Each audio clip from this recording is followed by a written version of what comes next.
네, 반갑습니다. 코로나를 해석하다 두 번째 순서 또 진행하게 됐습니다.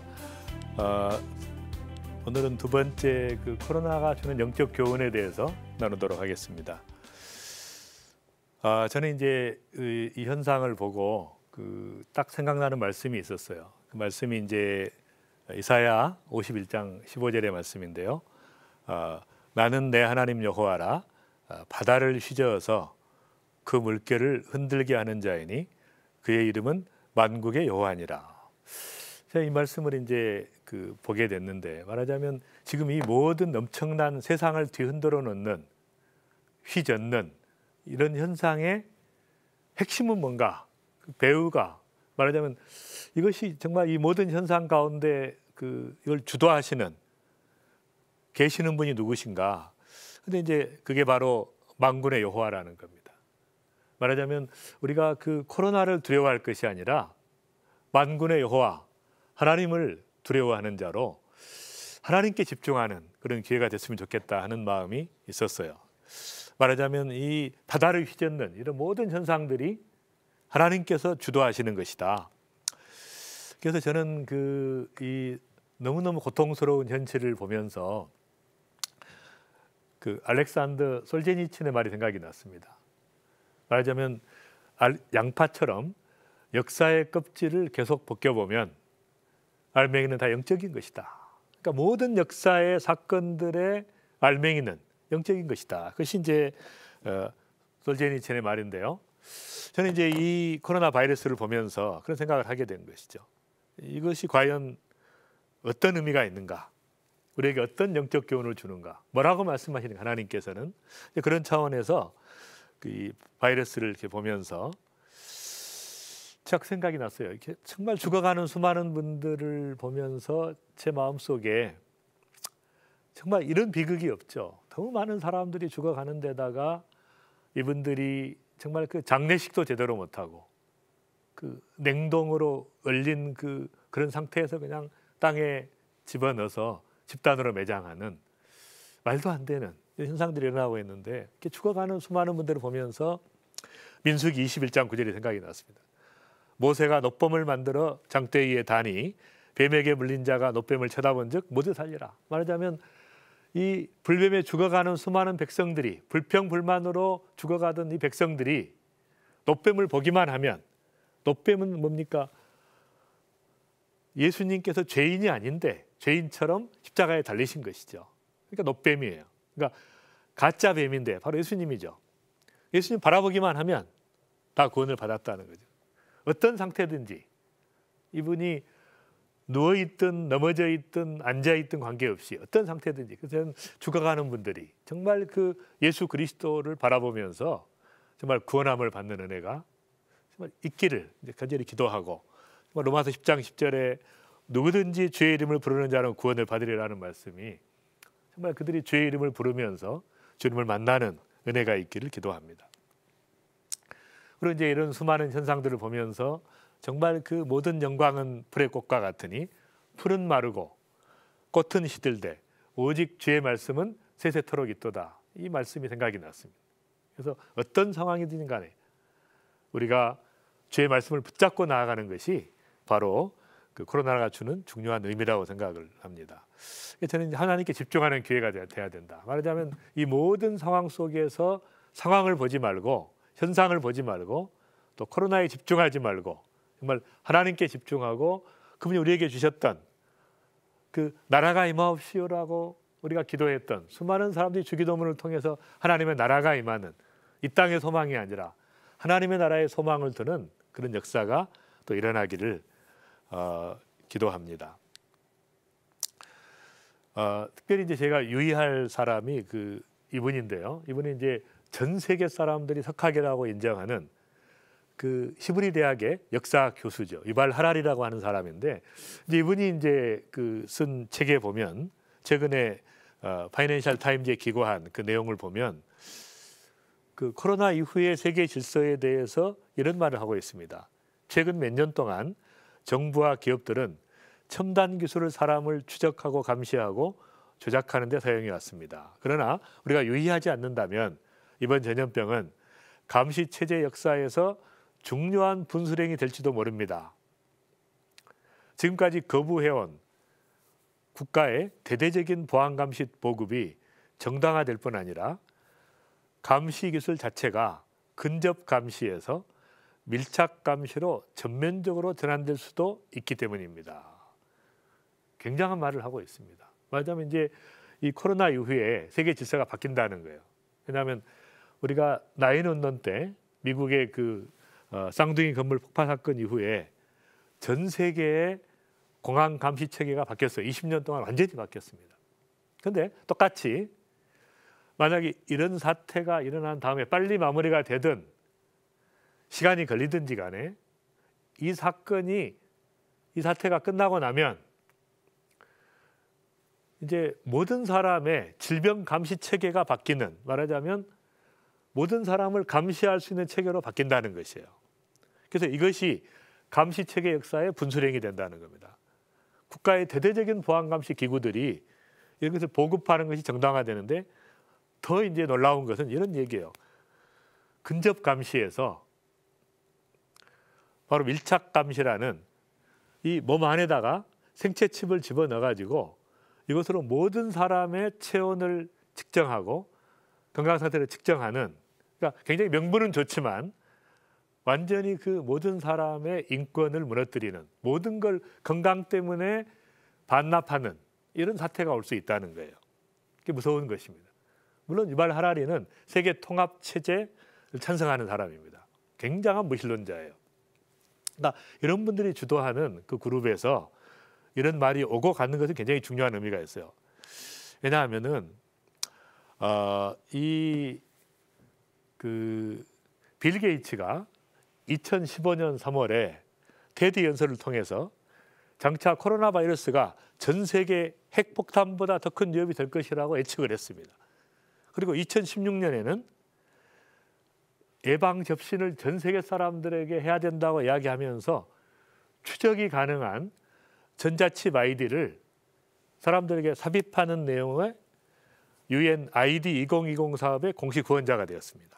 말하자면 ID 2020 프로젝트는 뭐냐면 2020년부터 2030년까지 지구상 모든 사람들에게 디지털 신원을 제공하자는 UN 2020에서 2030까지의 지속 가능 개발 목표를 실현하기 위해서 민간 부분과 공공 부분이 파트너십 형태로 구성한 컨소시엄을 말하는 것이죠.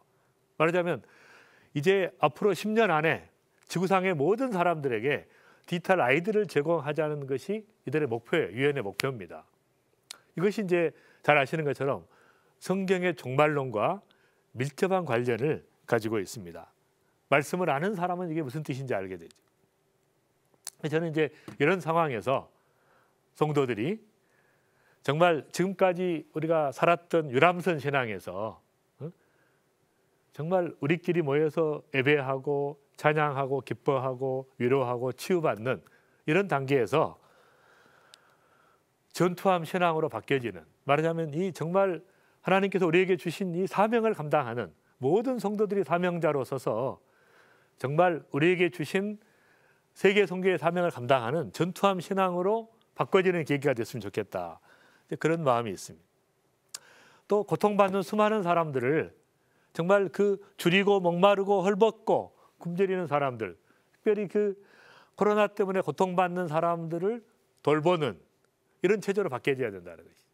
그러니까 두려워하지 말고 담대하게 나가서, 사실 저는 이제 외국에서 제가 유럽과 중동에 있다가 최근에 이제 귀국을 했는데요.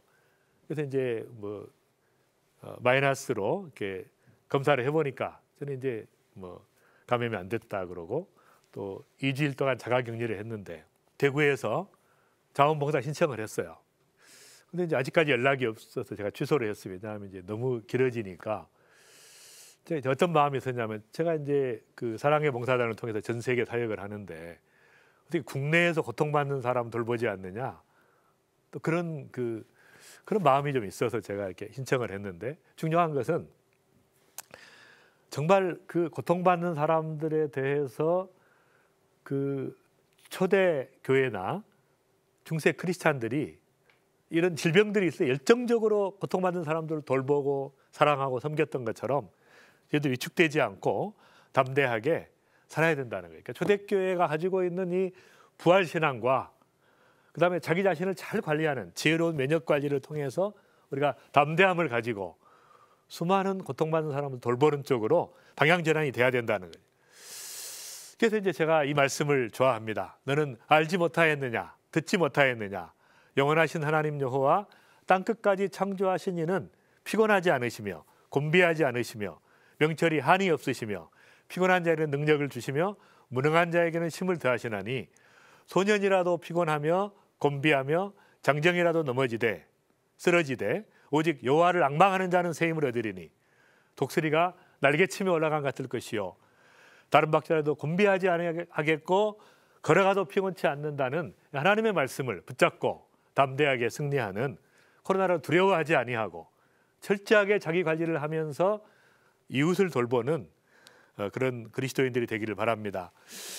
제가 이제 종교개혁이라는 말을 우리가 많이 쓰는데 사실은 종교개혁은 16세기 초에 마틴 루터를 통해서 우리가 하나님의 말씀으로 돌아가자고 하는 솔라 스크립투라, 정말 하나님 말씀으로 돌아가자고 하는 그걸로 이제 시작이 됐고, 그 다음에 20세기 초에 세계적인 부흥운동이 있었습니다.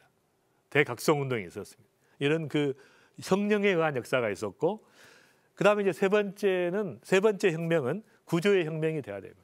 말하자면 하나님 나라를 추구하는 모든 성도들이 추구하고 소그룹 공동체로 바꿔지는, 마지막 새 포도주는 새 부대에 붙는 이런 그 구조적인 초대교회처럼 다시 한번 초대교회를 회복하고 초대교회 신앙을 회복하는 기회가 돼야 하는데, 그래서 정말 기름 부은 받은 말씀이 세상으로 흘러가는 그런 구조로 바뀌어져야 되는데 그것이 이제 절호의 찬스가 아닌가. 정말 이 과거의 시스템을 새로운 시스템으로 바꾸는 게 필요하다는 거죠. 사실 이 그 성경적 기독교가 초대교회 때는 삶 자체였어요. 그런 기독교라는 말도 없었습니다. 크리스찬이라는 말도 없었어요. 바로 주님을 만난 사람들이 뜨겁게 삶으로 살아내는 라이프 스타일이었죠. 근데 그것이 이제 중세교회가 되면서 제도로 바뀐 것이에요.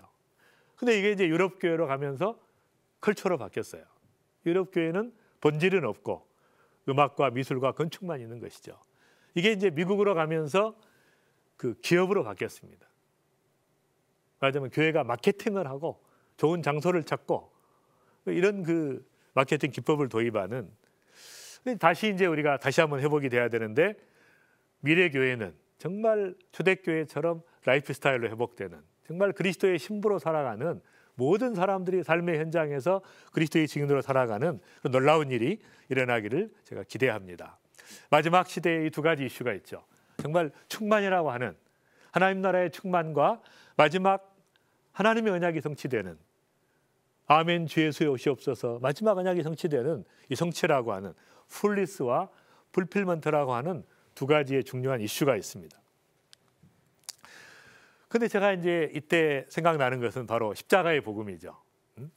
정말 그 통치자들과 권세들을 무력화하여 드러내어 부경거리로 삼으시고 십자가로 그들을 이기셨느니라. 십자가의 복음은 죽음을 묵상하고 고난을 묵상하는 것이 아니라 승리하신 그리스도, 예수 그리스도를 바라보고 우리도 승리의 삶을 사는 것이 십자가의 복음입니다. 이걸로 끝나는 것이 아니라 나라가 임하옵시며, 하나님의 나라가 임하고 그분의 통치가 임하는, 하나님이 다스리시는, 현재의 삶 가운데 주님이 임하는, 역사하시는 그런 놀라운 일들이 일어나는, 말하자면 하나님 나라의 복음을 외쳐야 돼요. 지금 현재 우리의 개인과 가정과 직장과 이 나라에 주여 임하시옵소서, 나라가 임하시옵소서, 이런 담대한 복음으로 정말 바뀌어져야 되는 것이죠. 세 번째는 마라나타의 복음입니다. 아멘 주 예수의 오시옵소서.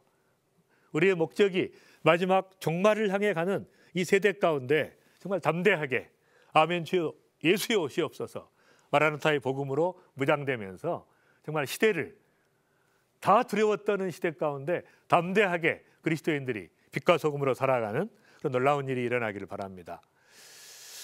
또 한 가지 제가 생각나는 건 보좌합 신앙을 회복하라는 것입니다. 말하자면 우리가 예배드리는 것이 교회에서 예배드리는 것이 아니라 언제 어디서나 보좌 앞에 계신 주님을 바라보면서 예배의 삶을 살아가는 그 절호의 기회가 왔다는 것이죠. 말하자면 구약에서는 제사 의식이 있었습니다. 그것이 성전과 안식일과 성직자와 회중을 중심으로 한 이런 그 제사 의식이 있었다고 하면, 신약에서는 산 제사가 있었어요. 삶으로 드리는 예배가 있었습니다.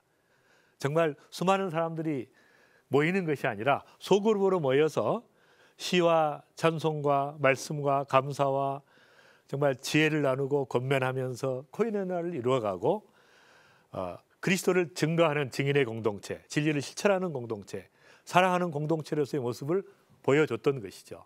그러니까 이런 그 구조에서 현재의 예배가 참 불행하게도 예배 의식 중심으로 흐를 수 있는 위험성이 있어요. 맞아요.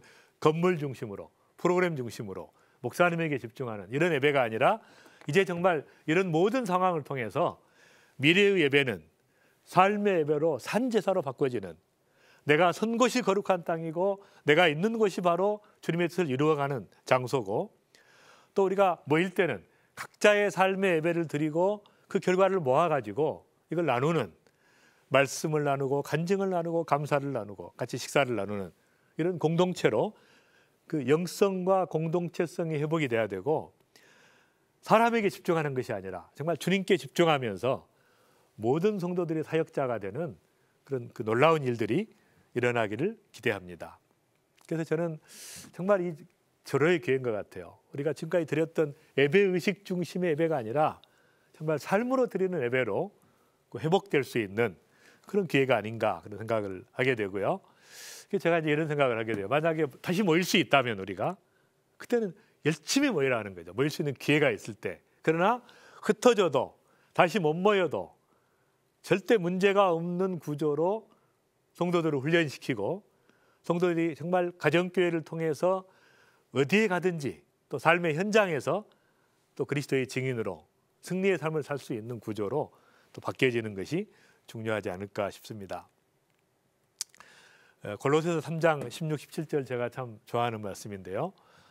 그리스도의 말씀이 너희 속에 풍성히 거하여 모든 지혜로 피차 가르치며 권면하라. 말하자면 피차 가르치라는 거죠. 한 사람의 설교를 듣는 것이 아니라 모든 사람들이 깨달은 말씀을 가지고 모여서 피차 가르치며 권면하는 구조.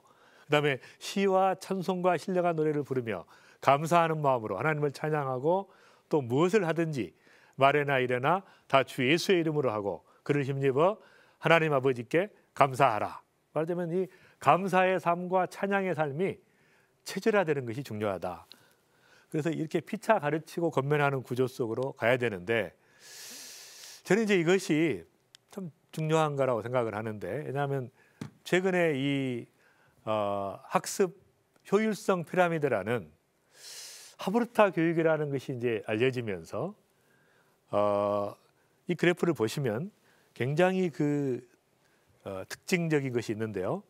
일반적으로 우리가 이 강의를 듣는 것은 5%밖에 남지 않는다는 거예요. 그 다음에 그 읽는 것은 10%가 남는다는 겁니다. 그리고 시청각 교육을 하면 20%가 남고, 토론을 하면 50%가 남고, 실제로 실천하면은 75%가 남고, 이걸 서로 설명하면은 90%가 남는다는 거예요. 그러니까 강의를 들어가지고는 5%밖에 안 남기 때문에 아무리 설교를 들어도, 강의를 들어도 듣는 것으로는 변화가 안 되는 겁니다. 그러니까 말씀대로 내가 살고 내가 살았던 이 체험을 가지고 다른 사람을 가르칠 때만이 그때는 이제 회복이 되는 거예요. 놀라운, 내가 다 이해하고 습득이 되고 체득이 되는 겁니다. 그래서 저는 이 모든 성도들이 정말 이 말씀을 가르치는 구도로 갈 때만이 성도들의 삶이 바뀔 수 있다.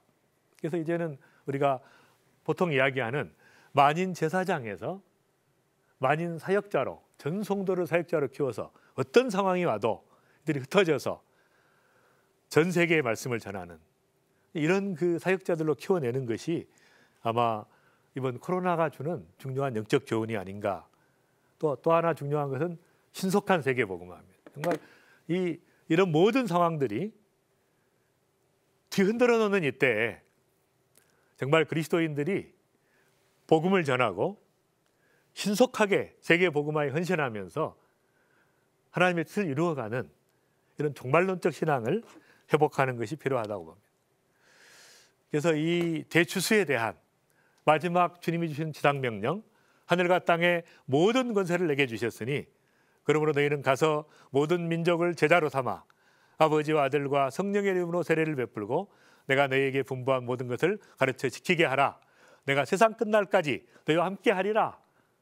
이렇게 약속하신 바로 모든 권세를 주셨고 또 세상 끝날까지 함께 하신다는 것은 우리가 지상명령을 실천할 때 가능한 것이죠. 정말 나 자신을 제자화하고 가정을 제자화하고 직장을 제자화하고 민족을 제자화하고 또 세계를 제자화하는 그런 비전을 가지고 말씀대로 살아갈 때 하늘과 땅에 권세를 주시고 함께 하겠다는 말씀이 의미가 있는 것입니다. 그래서 정말 우리가 왕의 군대로 회복이 돼야 됩니다. 모든 그리스도인들이 오합지졸이 아니라 말씀을 붙잡고 정말 세계 선교를 위해 기도하면서 복음을 전파하는 절대 주님을 신뢰하고 순종하는 자로 살아가는 여러분들이 되시기를 바랍니다. 제가 정말 존경하는 방지일 목사님, 제가 사실 이제 이분하고 같이 다니면서 선교 현장에 많이 다녔어요. 근데 이제 이분이 이런 얘기를 하시는 거예요. 능불능을 묻지 말고 신불신을 물어라. 성불성을 묻지 말고 순불순을 물어라. 이게 무슨 뜻이냐면은 이것이 가능하냐 불가능하냐를 묻지 말라는 거야. 그리고 내가 하나님을 신뢰하는가 신뢰하지 않는가 이게 중요하다는 것이죠. 이것이 가능한가 불가능한가 이게 그리스도인들의 강박관념이에요. 그게 아니고 하나님을 신뢰하는가 신뢰하지 않는가 그리고 성취냐 성취하지 못하는 그러니까 성불성을 묻지 말라는 겁니다. 성취가 중요한 것이 아니라 우리는 순종하느냐 순종하지 않느냐가 중요한 거니까 정말 철저하게 주님을 절대 신뢰하고 절대 순종하면서 마지막 하나님께서 우리에게 주신 이 귀한 사명을 완수하는 이 모든 것이 뒤집어지는 이 상황에서 하나님의 말씀을 붙잡고 다시 한번 일어나서 우리 민족이 다시 한번 교회가 부흥되고 선교가 부흥되고 전 세계에 복음이 전파되고 성도들이 정말 사역의 현장에 나서는 역사가 일어나기를 바랍니다. 그래서 저는 이제 이런 기도를 가지고 있어요. 만인 사역자에서 만인 선교사로 가는, 그러니까 만인 제사장에서 만인 사역자로, 만인 사역자에서 만인 선교사로, 모든 성도들이 하나님께 부름받은 만인 선교사로 정말 훈련받고 준비되고 나가는 정말 그런 시대가 되기를 제가 기대해 봅니다. 코로나가 주는 굉장한 영적 교훈들이 많이 있는데요. 우리들이 정말 보좌 신앙을 회복하는 정말 하나님 보좌를 바라보면서 어디에 있든지 주님께 예배하고 찬양하고 감사하고 살아가는 또 주의 복음을 전하는 그런 신앙으로 회복됐으면 좋겠고요. 정말 또 많은 성도들이 이제는 말씀을 받아 먹는 데서 그치지 않고 내가 말씀을 먹고 회복이 돼서 말씀을 가르치는 사역자로, 그리고 정말 선교사를 파송만 할 것이 아니라 나도 정말 선교사로 준비해서 하나님께서 부르시면 언제든지 갈 수 있는 자로 준비되면서 정말 유람선 신앙에서 벗어나서 전투함 신앙으로 회복되는 그런 계기들이 되기를 바랍니다. 네, 여러분 사랑합니다. 감사합니다.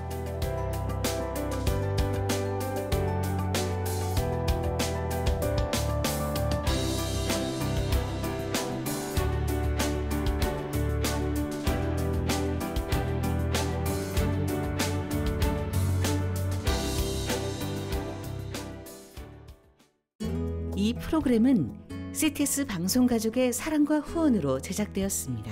후원전화 02-6333-1003번, ARS 060-808-1004번으로 전화주세요.